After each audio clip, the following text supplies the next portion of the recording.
चंडीपुर गांव एक ऐसा स्थान था जहां शांति और सुकून की छाव थी। हर तरफ हरियाली, नदी का मीठा बहाव और गांव के लोग जो साधारण लेकिन सुखी जीवन जीते थे।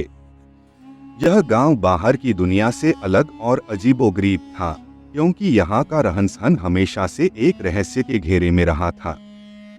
गांव के बीचों बीच खड़ा एक पुराना बरगद का पेड़, जो सदियों से गांव का हिस्सा था, गांव की शांति के पीछे छुपी एक खौफनाक सच्चाई का गवाह था। बरगद का यह पेड़ गांव के बड़े बुजुर्गों के अनुसार सिर्फ एक पेड़ नहीं था। लोग कहते थे कि इस पेड़ के नीचे एक अभिशाप छुपा हुआ है, और जिसने भी उसकी छाव में कदम रखा, वह या तो वापस नहीं आया या फिर कभी पहले जैसा नहीं रहा। दिन में यह पेड़ गांव की हरियाली का हिस्सा लगता था, लेकिन रात होते ही इसके आसपास एक अजीब सी निस्तब्धता और भय छा जाता था। गांव के सबसे बुजुर्ग शख्स रामू काका इस पेड़ से जुड़ी कहानी को वर्षों से सुनाते आ रहे थे। उन्होंने बताया था कि लगभग 50 साल पहले इस पेड़ के नीचे एक दर्दनाक घटना घटी थी। एक गरीब किसान की बेटी, जिसका नाम चंपा था, उसी पेड़ के पास से लापता हो गई थी। उसके गायब होने के कई दिनों बाद गांव वालों ने उसकी लाश पेड़ के नीचे पाई थी। उसकी हत्या इतनी बेरहमी से की गई थी कि उसके शरीर पर चोट के निशान अब भी लोगों की आंखों के सामने ताजा थे।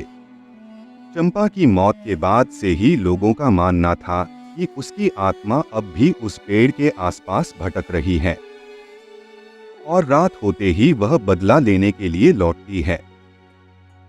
रामू काका ने गांव के बच्चों और युवाओं को कई बार चेताया था कि शाम के बाद उस पेड़ के आसपास भी न भटकें। लेकिन जैसे जैसे समय बीतता गया, नई पीढ़ी इन बातों को सिर्फ डराने वाले किस्से मानने लगी।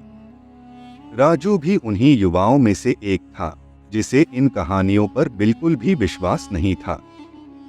राजू स्वभाव से निडर था और उसे लगता था कि यह सब पुराने जमाने की अफवाहें हैं, जिनका सच्चाई से कोई लेना देना नहीं है। राजू के दोस्त उसे अक्सर पेड़ की कहानियों से डराने की कोशिश करते थे, लेकिन वह उनकी बातों पर हंसता। एक दिन दोस्तों के साथ बातचीत करते हुए राजू ने बड़ी शान से कहा, अगर इस पेड़ में सच में कोई भूत होता तो अब तक किसी ने उसे देखा होता। यह सब बेकार की बातें हैं। मैं रात को इस पेड़ के नीचे जाऊंगा और तुम्हें साबित करके दिखाऊंगा कि यह सिर्फ लोगों के मन का भ्रम है। दोस्तों ने उसे बहुत मना किया, पर राजू अपनी जिद पर अड़ा रहा। उसने तय किया कि उस रात वह अकेले ही पेड़ के नीचे जाएगा और सबको गलत साबित करेगा। रात का समय हो चुका था। आसमान में बादल छाए हुए थे और हल्की हल्की ठंडी हवा चल रही थी। गांव के बाकी लोग अपने घरों में सो रहे थे, लेकिन राजू अकेला साहस बटोरकर बरगद के पेड़ की ओर चल पड़ा। जैसे जैसे वह पेड़ के करीब पहुंचा, उसके मन में हल्की घबराहट तो हुई, लेकिन उसने इसे नजरअंदाज किया। यह सब मन का वहम है, उसने खुद से कहा। जब वह पेड़ के ठीक नीचे पहुंचा, तो अचानक एक ठंडी हवा का झोंका आया। पेड़ की शाखाएं आपस में टकरा रही थीं और जड़ें जमीन में फैलती जा रही थीं। पेड़ के नीचे एक अजीब सी खामोशी थी। राजू ने चारों ओर देखा, कुछ भी असामान्य नहीं था। उसने सोचा, ये सब बस दिमाग का खेल है, यहाँ कुछ भी नहीं है। लेकिन तभी एक हल्की सी आवाज सुनाई दी। राजू ने गौर किया कि पेड़ के तने से कुछ सफेद सा झलक रहा था। उसने ध्यान से देखा और अचानक उसके सामने एक धुंधली परछाई उभरने लगी।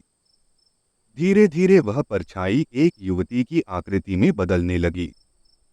वह युवती सफेद साड़ी पहने हुए थी, उसके लंबे बाल बिखरे हुए थे और उसकी आंखों से खून टपक रहा था।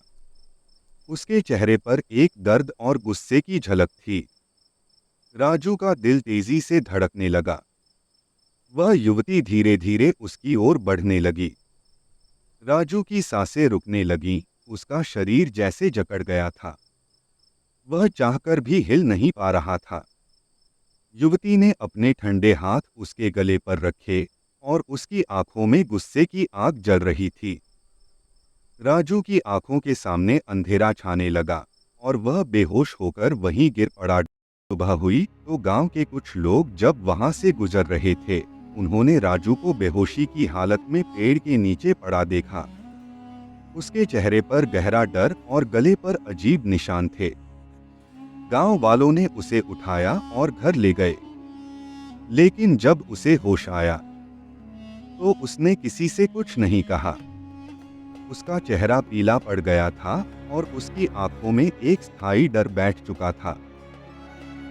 उस दिन के बाद से राजू ने कभी किसी से बात नहीं की। उसका चेहरा हमेशा डर और खौफ से भरा रहता। गांव के लोग अब और भी ज्यादा उस पेड़ से डरने लगे थे। रामू काका ने सबको फिर चेताया कि जो भी उस पेड़ के पास गया, उसका अंजाम हमेशा बुरा ही हुआ। चंडीपुर का वह बरगद का पेड़ अब सिर्फ एक पेड़ नहीं था, बल्कि गांव की सबसे बड़ी दहशत बन चुका था। लोग कहते हैं कि उस दिन के बाद से उस पेड़ के नीचे चंपा की आत्मा और भी ज्यादा शक्तिशाली हो गई थी और वह किसी को नहीं छोड़ती थी जो उसके बदले की आग में जलता था।